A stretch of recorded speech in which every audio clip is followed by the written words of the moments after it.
Hey everyone, what's up and welcome back. If you're new here, I'm Liz, your host here at Crimes Untold. Sorry I look like a drowned rat. I just got out of the shower, but you know what? I wanted to record for you. So with that being said, let's get into part 3 of our Unsolved Mysteries, the last part of this. Yeah, let's dive on in.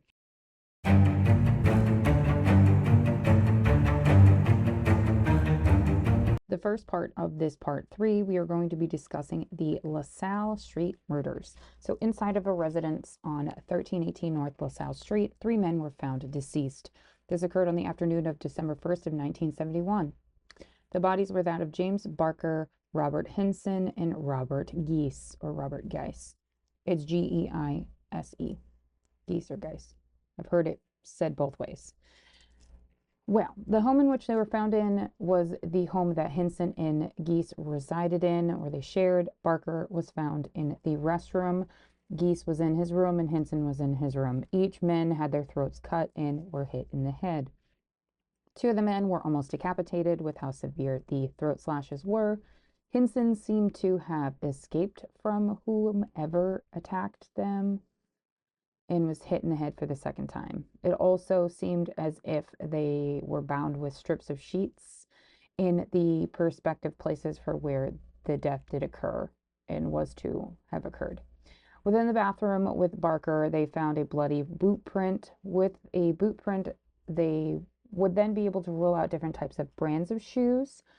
So that would seem helpful, right? In some manner, if this were to be explored, but it wasn't helpful for the time being. There also was a car from Gibson County, Indiana, that was seen parked in front of the home the night prior to the victims being found. This was a yellow Oldsmobile that the neighbors would report seeing to the police. The police would find their scorecards as well. If you don't know what a scorecard is, basically it's the scorecards they had was to tally how many women or persons they had slept with. It seemed that it was a challenge for these men to see who they could bed the most, and if they did, they would win a steak dinner. This was a competition they had for the remainder of the year. Barker was in the lead with at least 25. What a competition for these men to have. It also seemed that the victims' backgrounds would also interfere in this case, possibly how the police took the case, either as a joke or if they took it sincerely. I don't know. They all worked within microfilm or in the microfilm industry, in which meant they could make a potential of very good money. Most of the time, they would be called colorful because of their jobs. Barker worked at Bell and Howell, and he actually lived nearby his friend's home, but he was always there at their home on LaSalle Street. Geise and Hinson worked at Records Security in Jasper, Indiana, that was owned by a man named Ted Euland. These 2 had just moved from Jasper, Indiana to the home on LaSalle Street, and they were working hard and they were partying even harder with the opening of their own business called B&B Microfilm Services. This is in Indianapolis. Obviously, they were found on LaSalle Street in Indianapolis, Indiana. These men, like I just mentioned, they were known for working hard, but they were really known for partying hard. They would drink heavily, pick up countless women, and they would get into fights, which is very unfortunate. It is said that the Friday prior to their deaths, Hinson won a fight that was over a go-go dancer at a bar. How beautiful. This would also tie in with the scorecards that they found near their body, as I already mentioned. These men could have died due to multiple reasons, either boyfriends, husbands of women that they had taken to bed with them, business dealings with local gangsters, any of the men that they fought, or even their previous boss, Ted Euland. With Ted Euland, it is said that they took some of his clients, some of his money, and equipment with them when they moved. That could have made him angry. With the gangsters / mobsters, it could be that some of the equipment that they took from Ted that they could have sold to these gangsters. It could have been faulty, and it potentially could lead back to the underworld or the underworld dealings. And obviously, if it was a fit of rage with another man, it could have been because they bedded their girlfriend or wife. Yes. So here is the timeline. On November 30th of 1971, this is a Tuesday, Geise and Hinson worked late that evening. Their secretary left at 5:15, and the men would tell her that they would be there as late as 7:30, maybe even 8 o'clock. But the phone records showed that they actually, one of them spoke to Ted Euland on the phone at 9 o'clock, and Geese spoke to him at around 9:30 that night. So they were working pretty late. They also were able to have their business number active at their home as well, so they could work from home. So they had it both ways, once in their building that they were renting for their business, and then once at home. There was also a girlfriend of Geese's that showed up at the home at around 1 a.m. Her name is Diane Horton. She would end up leaving because nobody answered the doors, but the cars were there. Interesting. The next time anyone would go over was the following day, and that's when they would be discovered. Sadly, they would be discovered deceased. They would interview many men in connection to the case, but there was nothing tangible or concrete, evidentiary-wise, against any suspects that were there at the time. But here's the thing. There's a letter that would come up and a man that would come up that owned a big yellow car that had a Gibson County tag. Now, this is all kind of speculation with no concrete proof, but there's this man, his name is Fred Harbison. He died. And in a safety deposit box that was opened, there was confession letters to the police and to the news. So in specifics, it was to the Indianapolis Star and to the police department itself.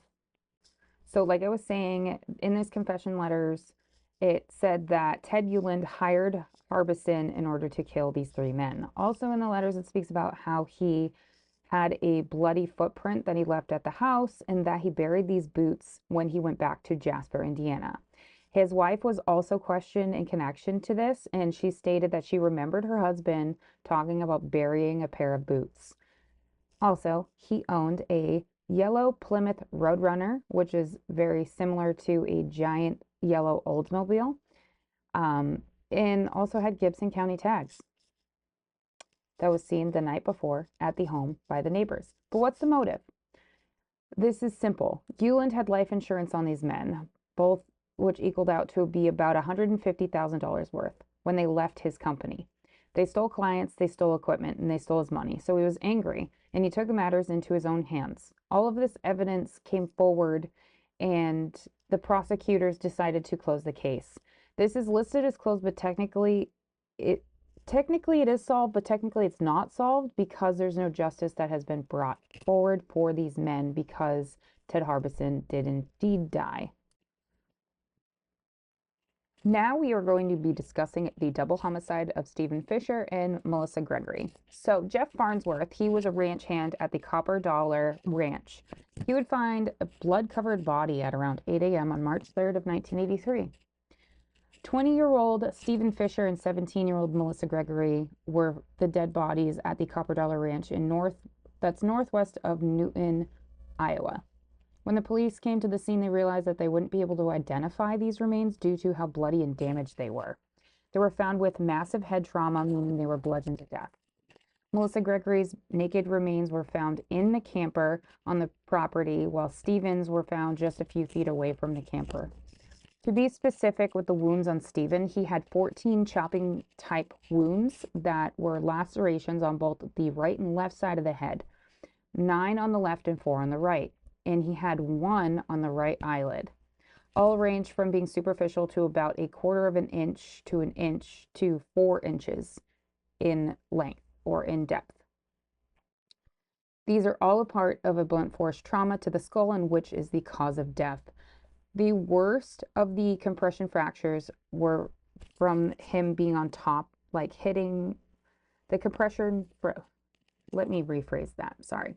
The worst of all of the compression fracture type injuries were from being hit on the top of the head, on the top of the skull. All of these wounds were in a irregular pattern due to severity and how hard the blow was. This seemed to be a frenzy type of killing. Like I mentioned before, Melissa was nude and there was blood spray inside of the trailer. She suffered from multiple chop wounds, and there was also a bloody handprint of hers found on the stove inside of the trailer. Maybe she touched the stove during the struggle. Maybe. At the scene, there was also 4 different types of DNA profiles found. These belonged to the ranch owner, his brother-in-law, Steven and Melissa. That was it. But the ranch owner and his brother-in-law were not the prime suspect. The prime suspect in this case is Steven's wife, or his estranged wife. This would be proven even more so after 20 years. So back in 2013, Steven's estranged wife was charged in connection to the double homicide, but she unfortunately was found not guilty in 2015. Her name is Teresa Lynn Supino, or Terry, as she likes to be called. She was arrested on the 31st anniversary of these killings. She was charged with 2 counts of first-degree murder, and at the time, she was married to Steven Fisher, but unfortunately, they were separated, and they did have 2 children. So let's kind of get more into it a little bit. Steven and Melissa were found on the Copper Dollar Ranch where Steven worked, and this was about 4 miles north of Newton, the northwest of Newton. And unfortunately, like I mentioned before, his ex-wife or his wife, basically they were separated. Whatever. I'm just going to call Terry. Terry was found not guilty due to no DNA or physical evidence tying her to the murders. But what would prove to the police that Terry had something to do with it? Terry spoke multiple times on how tumultuous her relationship was with Steven, always up and down. They also got married young in 1981. They had children very quick. They had 2 small children, but they would fight hard. This would prove to be too much for them, this marriage. They would separate, and Steve would start to date Melissa. She also worked at the Copper Dollar Ranch. But Terry apparently was under the impression in which her and Steve were going to get back together, that they were reconciling. But Steve wasn't interested. Terry was. Melissa and Terry would end up fighting on multiple occasions leading up to the untimely deaths of Melissa and Steven. But why wouldn't Steven just file for divorce is my question, and we don't really know.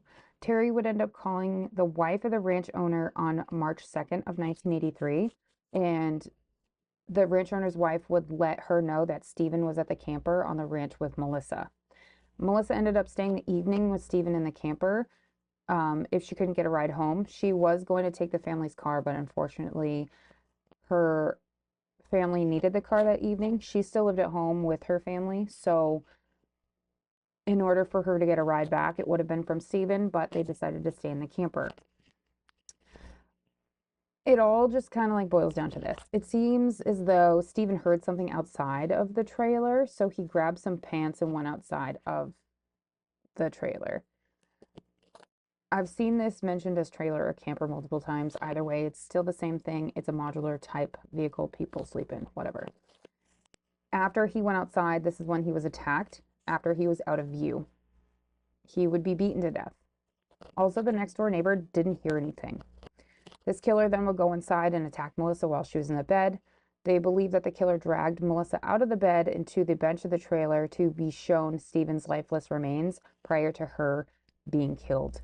This crime is a rage and frenzy style killing that could be stemmed from being like a revenge killing or a spontaneous killing. These murders are still unsolved. Terry is still linked to be the prime suspect in this case, and hopefully, I'm hoping maybe in the future we'll get some answers when it comes to this case as well. The next one we're going to be discussing, I don't know what just happened with my face there, apologies, is still a unsolved, but she has never been found. 51-year-old Lillian Richey was living alone as she was a widow in Nampa, Idaho. On the evening of, I didn't even actually put the date. I don't know what's wrong with me. So on an evening in February of 1964, she went to a nightclub with a friend that had come into town from Idaho for a livestock convention. This same friend drove her home later that evening. This was actually about 2 a.m. and he would go back to his hotel. So just a few hours later, they wanted to have breakfast together. So this friend went back to her home, and when he got there, she didn't answer the door. She wasn't there, nothing. She would remain missing. She wouldn't show up for work the next day either, which prompted her friends to call the police and notify them of her being missing at around 4 p.m. The police automatically looked into her friend, but they would clear him as to any suspicion into her disappearance. There was no leads, no solid trace of Lillian. When they checked her home, they found that her wrap, or her shawl, that wear over your shoulders, was missing. Well, she wore in the nightclub the night before was missing, but the black cocktail dress she was wearing was missing. That's what. Sorry, sometimes when I say things, words don't compete with my mouth. It's fine.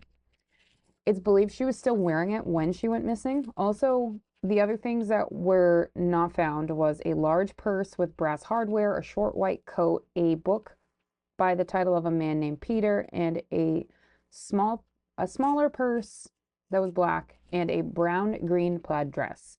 But absolutely nothing else was taken from her home. Her son would also inform the police that his mom was planning on visiting him after they discovered some plane tickets that she had bought that were in the home. She was planning to fly back to Idaho because that's where her son was as well. They would look into this case more, but they've found no remains. Back in 2018, the NPD received a tip that she was murdered and buried in the foundation of the school in the town. They looked into it.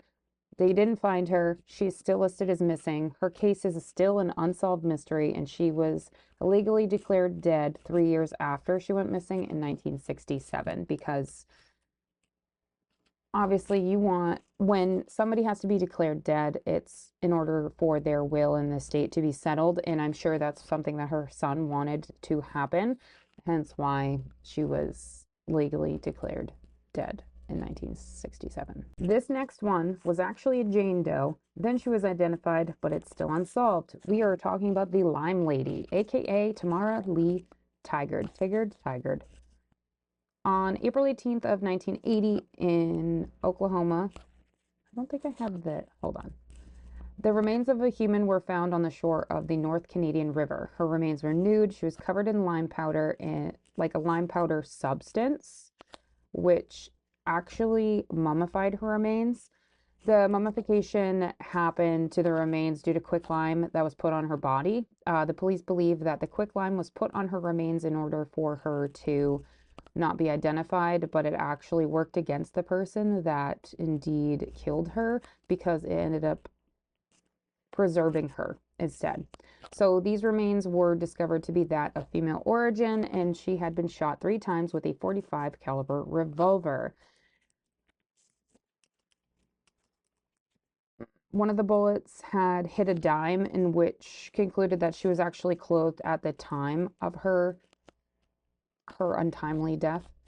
I always hate saying that at the time of her untimely death. This happened in Jones, Oklahoma. For some reason, I didn't put an S on Jones. I don't know. So I just pulled up more information. That's why you could probably hear me clicking. Anywho, that's besides the point.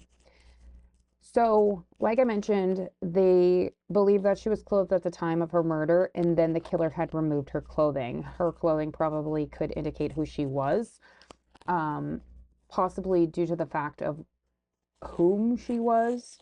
She was part of the armed services. So also the trajectory of the bullets would confirm that her killer was facing towards her when the revolver was shot, and it was determined that she died 10 days prior to being discovered. This female had blonde or light brown hair that would pass her shoulders. She had freckles, a fair complexion, and she also had an appendectomy scar, which is having your appendix taken out. There was also a heart-shaped tattoo above her left breast, and it was found that she had extensive dental work done to her teeth as well. The day that these remains were found would turn out to be this woman's 21st birthday, but we wouldn't know that until she was identified. So on January 20th of 2020, the Oklahoma County Sheriff's Office shared that they had discovered who the Lime Lady was. With the use of dental records, they were able to match the Lime Lady to the remains of, let me rephrase that again. They were able to match the Lime Lady to that of Army Private Tamara Lee Tigard, or Tamara Lee Tigard, however we say her last name, Tamara. They used dental records provided by the DNA-DOE project and matched it to a set that the Army had. Tamara went missing in March of 1980 after taking a walk near where she lived in Las Vegas, Nevada. Just 4 weeks after that is when her remains were to be found, and her remains were discovered, which would have been her 21st birthday. To this day, we are unaware of who did this and as to why. This last one we're going to be discussing is that of Sue Ellen Evans. So 21-year-old Sue Ellen Evans was a student at the University of North Carolina during the summer of 1965. On July 30th, Sue Ellen had a day like any other. She visited a professor, and even though, like, on that day, she saw some of her friends, everything went normal. She was hoping to save some time by taking a shortcut through the Arboretum, which is like a pathway on the campus, to get back to her dorm. You see, she wanted to go home for the weekend, but what would happen would be anything but getting back to her dorm.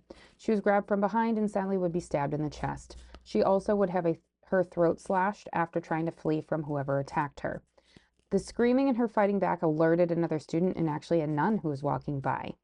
This man would get away, and the nun would find Sue Ellen and try and comfort her, but sadly, Sue Ellen would die in the arms of the nun while waiting for help. The police would talk to 5 different people, but were unable to charge any of them in connection to the murder of Sue Ellen. The police were also unable to find the knife used in the attack. From then into now, they are still clueless as to why and who attacked her. So that, my friends, is the end of these unsolved mysteries. I hope you guys enjoyed these. These were something that I wanted to discuss. Unsolved mysteries are something that I really like. I have some good plans coming up because, yeah. Next, we're going to be talking about Christopher Wilder, the beauty queen killer. I'm very excited to talk about him. So I'll see you guys in my next one. Bye, everyone.